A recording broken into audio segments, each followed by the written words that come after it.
never slow up, no I don't take shit, I got no love.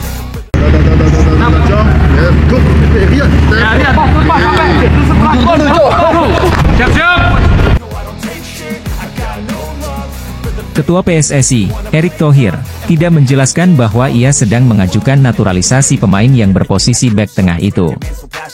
Nathan Choyaon serius. Kalau tidak datang dia bersama ayahnya. Kalau tidak dikenal dengan presiden, kata Erick Thohir. Nathan Choyaon saat ini bermain untuk klub divisi Championship, Swansea City. Nathan Choyaon bisa bermain sebagai bek kiri dan bek tengah. Kehadirannya diyakini bisa menambah kedalaman skuad timnas Indonesia. Namun, komentar sinis diberikan media asal Vietnam untuk rencana timnas Indonesia tersebut. Padahal, timnas Indonesia sudah banyak memiliki pemain naturalisasi berkualitas seperti Elkan Bagot, Jordi Amat, Sandy Walsh, atau Shane Patinama, ulas TTAU 247. Sebagai informasi, Elkan Bagot bukanlah pemain naturalisasi. Elkan Bagot memilih menjadi warga negara Indonesia ketika usianya sudah cukup. Kasus Elkan Bagot sama dengan Irfan Bahdim. Wajar jika kubu Vietnam mengikuti setiap gerak-gerik timnas Indonesia. Pasalnya, The Golden Star bakal cukup sering melompati timnas Indonesia pada awal 2024 yang akan datang. Vietnam dan Indonesia berada di grup yang sama pada ajang kualifikasi Piala Dunia 2026 dan Piala Asia 2023. Di Piala Asia 2023, Vietnam dan Indonesia akan berhadapan pada 19 Januari 2024 di Qatar. Setelah itu, Indonesia dan Vietnam akan memainkan dua laga kualifikasi Piala Dunia 2026 pada 21 dan 26 Maret 2024. Rencana menaturalisasi PSSI Nathan Choyaon mendapat perhatian khusus dari media Vietnam, TTAU 247. Mereka dikejutkan dengan upaya yang dilakukan PSSI karena timnas Indonesia sudah punya banyak pemain naturalisasi.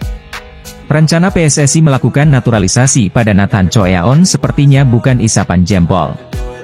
Sebab, pemain 21 tahun itu hadir di Stadion Gelora Bung Karno saat timnas Indonesia berjumpa Brunei Darussalam beberapa waktu lalu. Saat ini, Arya Sinulinga selaku Exco PSSI mengatakan bahwa proses Jai Itzes ini sudah diteruskan oleh Kementerian Pemuda dan Olahraga, ke Kementerian Hukum dan HAM. Proses ini memang harus lihat, karena banyak yang tidak mengerti akan proses naturalisasi. Naturalisasi itu membutuhkan kehadiran fisik, buka Arya Sinulinga. Jadi ketika ada proses administrasi harus datang ke Indonesia. Kehadiran mereka itu biasanya pada saat FIFA Matchday. Administrasi Jai kemarin sudah beres dari Kedutaan Belanda. Kemudian dari rekomendasi Kemenpora sekarang masuk ke Kemenkumham, jelas Arya. Jai Itzes sendiri memang sudah sempat datang ke Indonesia pada September lalu. Bahkan Jai sendiri sudah bertemu dengan Ketua Umum PSSI, Erick Thohir.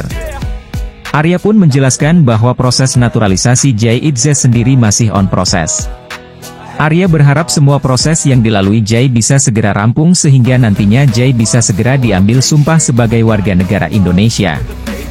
Mudah-mudahan habis ini urusan kewarganegaraan. Setelah itu masuk ke Kemensesnek, masuk ke Presiden lalu diusulkan DPR. Di DPR biasanya ada sidang di Komisi 3 dan Komisi X. Setelah itu sidang paripurna DPR dan soal jadwal kami akan sesuaikan. Setelah itu baru masuk ke Presiden dan keluar Kepres baru diambil sumpah dan selepas itu berpindah federasi, tukas Arya. Sebagai informasi, Jai Itzes saat ini bermain untuk tim Serie B, Venezia. Bersama Venezia, Jai Itzes pun kerap mendapatkan menit bermain. Anggota Exco PSSI, Arya Sinulinga memberikan kabar terbaru mengenai proses naturalisasi pemain keturunan calon gelandang timnas Indonesia, Jai Itzes. Seperti diketahui, Jai Itzes memang tengah melakoni proses perpindahan kewarganegaraan. Skuad Garuda Muda sebelumnya seolah kehilangan tajinya karena hanya bisa mengandalkan Titan Agung. Timnas Indonesia U24 telah dipastikan lolos ke babak 16 besar meski berakhirnya grup F di peringkat ketiga. Skuad Garuda Muda masuk dalam 3 peringkat terbaik. Di babak 16 besar, Timnas Indonesia U24 akan memperebutkan juara grup E. Uzbekistan dan Hong Kong masih memperebutkan posisi pertama. Timnas Indonesia U24 akan melawan salah satu dari Uzbekistan dan Hong Kong pada Kamis, 28 September 2023. Duel tersebut bakal digelar di Stadion Pusat Olahraga Shangcheng, Hangzhou.